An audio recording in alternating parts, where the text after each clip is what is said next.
já devem ter reparado que tem algo diferente aqui à frente. E nós hoje vamos oferecer uma massagem.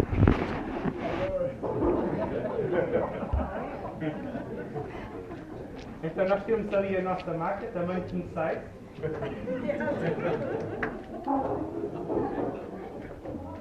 Então eu pedi um voluntário. Alguém que esteja a passar por um momento estressante, precisa relaxar. Aida. Então, nós temos tocado com uma massagista profissional, que vai ser a Helena Rogério, não vou ser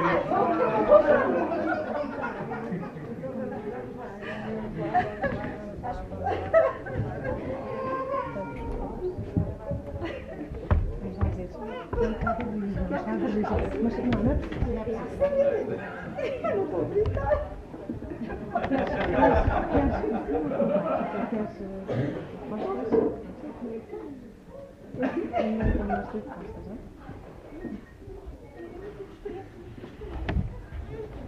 Está segurando. É higiene. Pois a cabeça mais está aqui, depois a cabeça mais está aqui. Tiramos os óculos.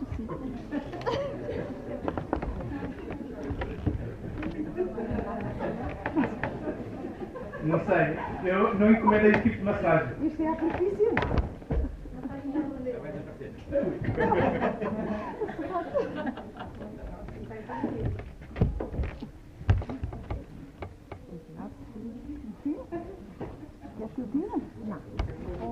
Enquanto a Helena faz a massagem, eu gostaria de colocar uma pergunta. O que é que distingue uma boa massagem de uma má massagem? Mesmo que nós não saibamos por experiência própria. Abstenham-se um pouco dali agora.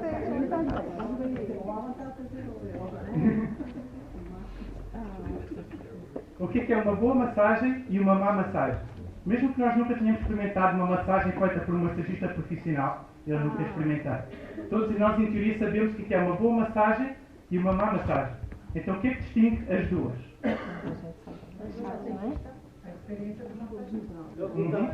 Ok, pois vamos então para o resultado final. Quais são as consequências de uma boa massagem e as consequências de uma má massagem? Então, tem um efeito relaxante, mais.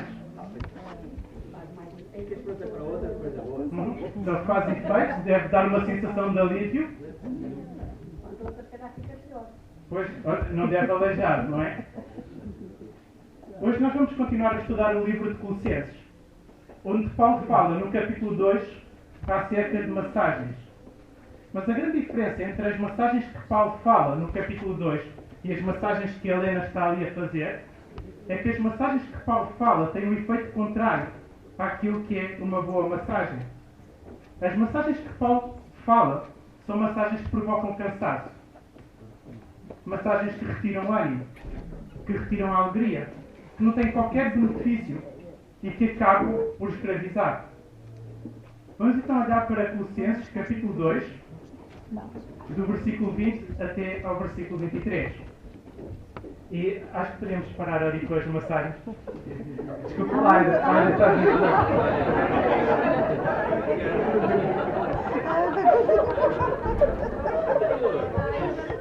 Para continuar, tem a tabela de preços ali.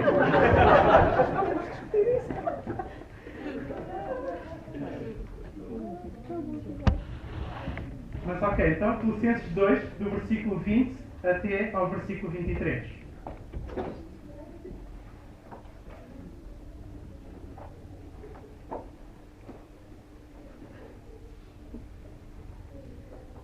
E diz então o texto: quando morreram com Cristo, morreram para os princípios deste mundo. Porquê é que vivem como se ainda pertencessem ao mundo? Porquê é que estão a prestar atenção a proibições como não toques nisto, não comas disso, não pegues naquilo? Tais proibições referem-se a coisas que desaparecem com o uso e não passam de preconceitos e doutrinas dos homens. Estas coisas têm aparência de sabedoria porque se apresentam com um certo aspecto religioso, humildade e tratamento austero do corpo. Mas isso não tem nenhum valor na luta contra a inclinação corrupta. Vamos orar.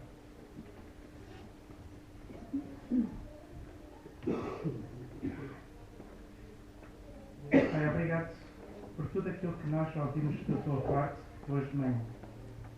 Pai, obrigado porque tu falas connosco, tu és um Deus que te revelas através da tua criação, através dos outros, e agora através da tua palavra.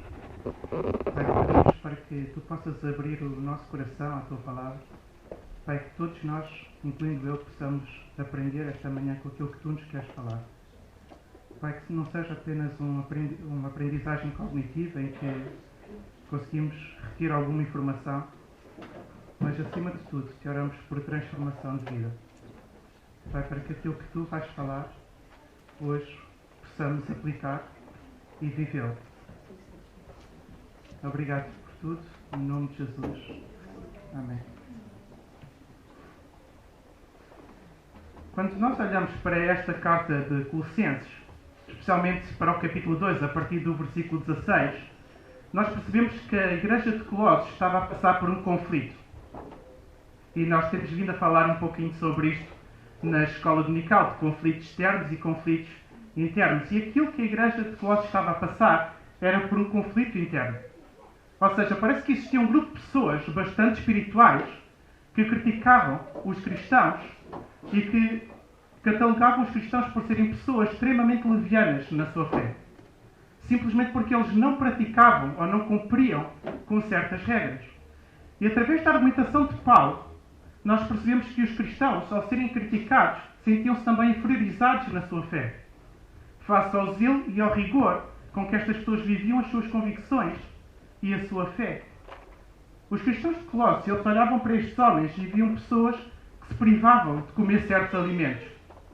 Pessoas que se recusavam em entrar em certas festas, em certas comemorações.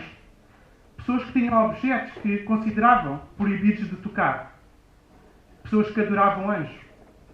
E os cristãos olhavam para si mesmos e tinham apenas Jesus Cristo.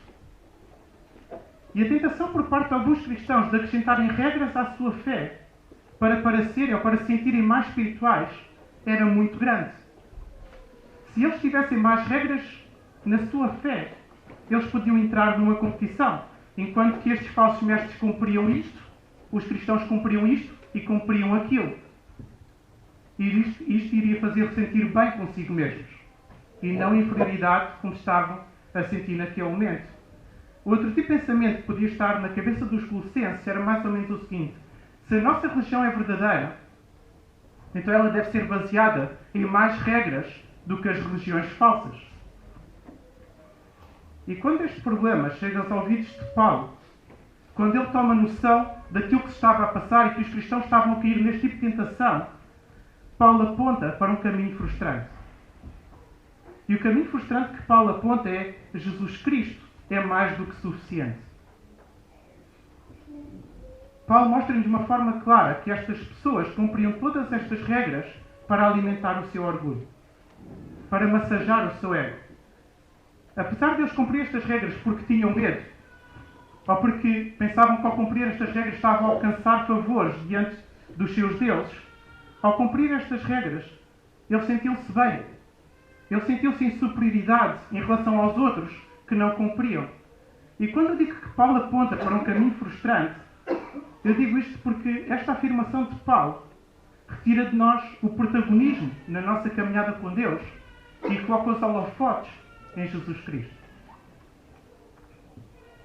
Se por um lado estas palavras de Paulo têm um caráter libertador, porque elas libertam-nos de uma religião baseada em regras, de uma religião baseada no não toques naquilo, não comas isto. Por outro lado, esta afirmação de Paulo ela traz algemas, porque esta afirmação aprisiona o nosso ego. O nosso ego cresce quando nós nos sentimos capazes de alcançar algo. Quando nós sentimos capazes de superar algo. Por exemplo, estamos num jogo de futebol e o Moisés, por exemplo, se o Moisés marca um golo, ele vai sentir orgulhoso disso, porque ele acha que teve mérito nisso. Mas na nossa caminhada com Deus, quando nós percebemos que aquilo que nós alcançamos, aquilo que nós superamos não é mérito nosso, nós ficamos frustrados. O nosso crescimento espiritual não é como um jogo de computador. em que nós alcançamos certos objetivos, certas metas e passamos a um nível seguinte de espiritualidade. Não é assim que as coisas funcionam. Jesus mostra-nos que o nosso crescimento e o nosso desenvolvimento como cristãos depende da nossa união com Jesus Cristo. Em João 15, o próprio Jesus Cristo diz o seguinte: aquele que estiver unido comigo dá muito fruto, porque sem mim nada podem fazer. E todo aquele que não estiver unido a mim é lançado fora como um ramo e seca. E aquilo que Paulo nos mostra nestes versículos em Colossenses é que o indicador do meu crescimento espiritual não é a minha satisfação interior, por estar a cumprir certas metas, por estar a cumprir certos objetivos. Mas o meu crescimento espiritual resulta da minha união com Cristo. Este crescimento espiritual, estes frutos que Jesus falava, são resultado de um relacionamento e não resultado do cumprimento de certas tarefas. E a forma como Paulo nos mostra isto é muito simples. O que Paulo nos mostra é que estes falsos mestres, apesar de uma obediência escrupulosa a uma série de regras que eles próprios tinham inventado, eles não estavam unidos a Cristo. Estes frutos que Jesus fala são trabalho do Espírito Santo nas nossas vidas. E o nosso trabalho, o nosso papel, a nossa função é simplesmente cooperar com Deus e deixar que este trabalho seja feito em cada um de nós. O nosso crescimento espiritual passa por uma constante e intensa luta contra o pecado. E neste âmbito, a mensagem dos falsos profetas poderia fazer algum sentido para nós. Poderia ter alguma utilidade.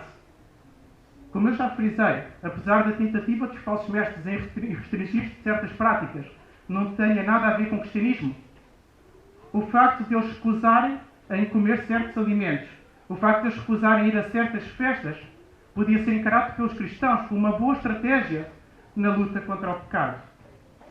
Mas aquilo que Paulo nos mostra é que este tipo de mensagem e este tipo de massagem está a lidar com o problema errado. Paulo coloca então uma pergunta: porquê é que vivem como se ainda pertencessem ao mundo? E esta pergunta feita por Paulo é na verdade um apelo. É um apelo para que os cristãos vivam a liberdade que Jesus conquistou para nós na cruz. A morte de Jesus deu-nos a nós um novo começo, como cristãos.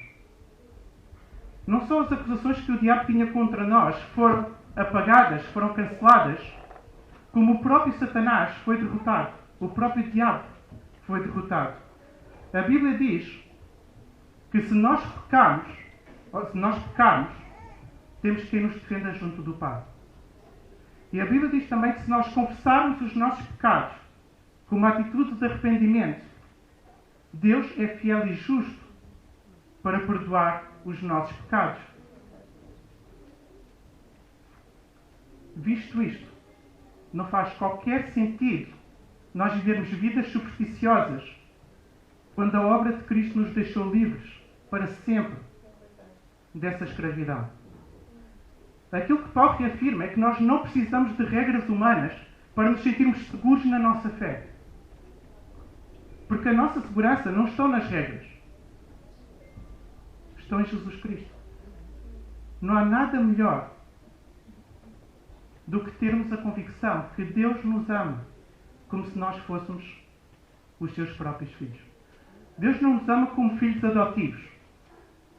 Deus ama-nos como se nós fôssemos os seus próprios filhos. E quando nós nos esquecemos deste facto, quando nós ignoramos que nós somos amados por Deus, como se nós fôssemos os seus próprios filhos, nós somos inundados pela culpa. Nós somos inundados pelo medo. Nós somos inundados por uma necessidade angustiante e constante de sentirmos aceitos por Deus. E possivelmente era isto que estava a acontecer com aqueles cristãos naquela cidade de Colossos. E quando nós entramos por um caminho assim, quando nós somos inundados pela culpa, o que a Bíblia nos mostra é que é o Espírito Santo que nos tira deste caminho. E é o próprio Espírito Santo que nos leva novamente para este caminho, para este relacionamento de intimidade com Deus. E através desta intimidade e desta segurança em Deus, que nós podemos servir a Deus não como escravos dominados pela culpa. Eu não sirvo a Deus porque eu tenho a obrigação de o fazer, mas sim como um sinal de gratidão por aquilo que Jesus fez por mim. E é este chip que o Espírito Santo muda em nós. Outro dos problemas apontados por Paulo nesta tentativa dos cristãos em usar esta tática dos falsos mestres em lutar contra o pecado é que, para além de nos escravizar, ela não resulta. E Paulo diz então no versículo 23: estas coisas têm aparência de sabedoria, porque se apresentam com um certo aspecto religioso, apresentam-se com um certo aspecto de humildade, tratamento austero do corpo, mas isso não tem valor nenhum contra a inclinação corrupta. Isso não tem valor nenhum contra a nossa inclinação para pecar. E aquilo que Paulo começa a explicar aqui é algo extremamente simples. Quando nós pedimos a Jesus para